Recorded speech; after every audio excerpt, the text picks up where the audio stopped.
दोस्तों, आज की कहानी नोएडा के पास एक ऐसे घर की है जो सिर्फ दीवारों और छत का नहीं बल्कि खून और आत्माओं का घर है। ये कहानी मनीष नाम के एक लड़के की है। मनीष इंजीनियर था, पढ़ा लिखा, शहर की हवा लगी हुई। परिवार के पास गांव में थोड़ी बहुत जमीन थी, 4-5 किले। लेकिन मनीष को गांव की जिंदगी रास नहीं आ रही थी। वो बार बार फैमिली को समझाता, जमीन बेच दो, नोएडा शिफ्ट हो जाएंगे, वहाँ अच्छा घर लेंगे, बेहतर जिंदगी होगी। आखिरकार उसके पिता मान गए। कुछ हिस्सा जमीन बेचा गया और मनीष के हाथ में 1.5 करोड़ रुपए आ गए। अब मनीष के सपने बड़े हो गए थे। ताजमहल जैसा घर, अच्छी गाड़ी, फैमिली की शान, सब कुछ। लेकिन यहाँ से कहानी का असली ट्विस्ट शुरू होता है। मनीष का एक दोस्त ट्रेडिंग करता था। उसने मनीष को लालच दिया, यार इतने पैसे में तो तू ताजमहल खरीद लेगा, बस थोड़ा ट्रेडिंग कर ले, पैसे डबल हो जाएंगे। मनीष लालच में आ गया। उसने पैसे ट्रेडिंग में लगा दिए, लेकिन बाजार ने उसे बर्बाद कर दिया। काफी पैसा डूब गया। अब मनीष घबराया हुआ था। फैमिली घर का इंतजार कर रही थी। बेटी की शादी होनी थी, माँ बाप बूढ़े हो रहे थे। आखिर में दोस्त ने उसे बहुत सस्ता घर दिलवा दिया, सिर्फ 45 लाख में। मनीष ने फैमिली को झूठ बोल दिया, सब काम हो गया, घर ले लिया है, अब गृह प्रवेश करेंगे। घर नोएडा के एक इलाके में था। बाहर से देखने में ठीक ठाक लग रहा था। 3 मंजिला, ऊपर शीशे का गुंबद भी बना हुआ था। मनीष ने सोचा, कम पैसों में अच्छा डील हो गया। पहले दिन पेंट वाले मजदूर आए। दोपहर के समय एक मजदूर टॉप फ्लोर पर गया। वहाँ शीशे के गुंबद के नीचे उसे अचानक एक छोटा बच्चा खेलता दिखाई दिया। बच्चा स्लोप पर घिसटता हुआ नीचे की तरफ जा रहा था और हंस रहा था। मजदूर ने आवाज लगाई, अरे कौन है वहाँ? लेकिन बच्चा गायब हो गया। नीचे आकर उसने साथी मजदूरों को बताया। सबने हंसकर उड़ा दिया, तेरा भ्रम हो गया यार, बाहर का गेट बंद है, ऊपर बच्चा कहाँ से आएगा? लेकिन मजदूर का मन अशांत था। दोपहर में जब वो पेंट कर रहा था, अचानक किसी ने उसे जोर से धक्का दे दिया। वो टॉप फ्लोर से नीचे गिर पड़ा।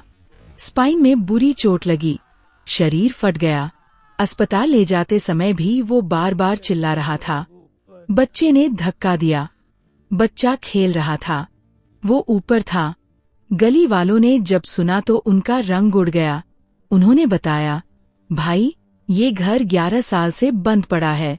यहाँ एक फैमिली रहती थी, पति, पत्नी और 2 छोटे बच्चे। पत्नी का चरित्र ठीक नहीं था। पति ऑफिस जाता तो वो गलत काम करती थी। एक दिन पति ने सब देख लिया। उसने पहले पत्नी को मार डाला, फिर दोनों बच्चों को, आखिर में खुद को भी आत्महत्या कर ली। बेटी को नीचे दबाया, बेटा ऊपर था।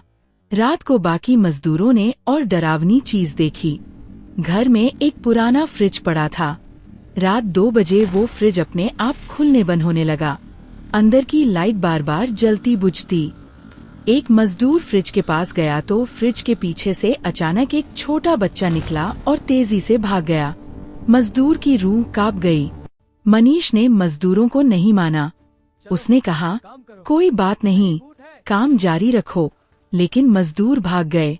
फिर मनीष ने अपनी फैमिली को घर बुला लिया। पहले दिन हवन करवाया। पंडित जी आए, लेकिन लकड़ियां नहीं जली। कितना भी कपूर जलाया, पेट्रोल डाला, आग बुझ जाती। पंडित बोले, ये बहुत बड़ा अपशकुन है बेटा, इस घर में कुछ गड़बड़ है। मनीष ने उन्हें भी टाल दिया। रात को मनीष के मम्मी पापा आंगन में पानी पीने गए। अचानक उन्होंने फ्रिज के पीछे से कोई साया देखा। कोई चेहरा झांक कर देख रहा था और फिर पीछे हट गया। दोनों डर गए और अंदर आ गए। दोपहर में मनीष की मम्मी ने फोन किया। सिर्फ 2 शब्द बोले, मनीष, मनीष, और फोन कट गया। मनीष ने बार बार कॉल किया, लेकिन जवाब नहीं आया। वो घबराकर घर पहुंचा। जैसे ही वो गेट खोलकर अंदर घुसा, उसकी मम्मी 3rd फ्लोर से सीधे नीचे कूद पड़ी। गार्डन में मनीष की आंखों के सामने उनकी मौत हो गई। क्रियाकर्म उसी घर में हुआ। रात को मनीष और उसके पिता सोए हुए थे। अचानक दोनों की नींद खुली। उन्होंने देखा डाइनिंग टेबल पर रात 2 बजे एक पूरा परिवार बैठा हुआ है। पति, पत्नी और दोनों बच्चे प्रॉपर कपड़े पहने, खाना खाने जैसी मुद्रा में। मनीष और उसके पिता दोनों ने देखा। एक पल बाद वो पूरा परिवार गायब हो गया। उसके बाद कहानी और भयानक हो गई। अब मनीष की बहन में उस मर चुकी लड़की की पोजीशन आ गई है। वो दिन भर बच्चों जैसी बातें करती है। पापा ने मुझे मारा, दीदी को भी मारा।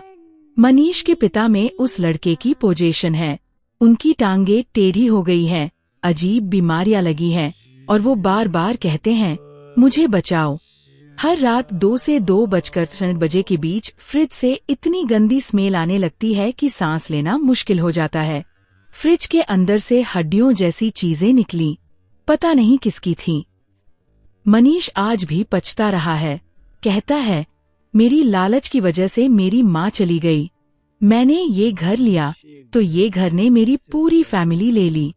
मोरल: दोस्तों, लालच और जल्दबाजी में लिया गया घर कभी कभी सिर्फ दीवारें और छत नहीं लाता, वो पुरानी आत्माओं, खून और बदला लेने वाली शक्तियों को भी साथ लाता है।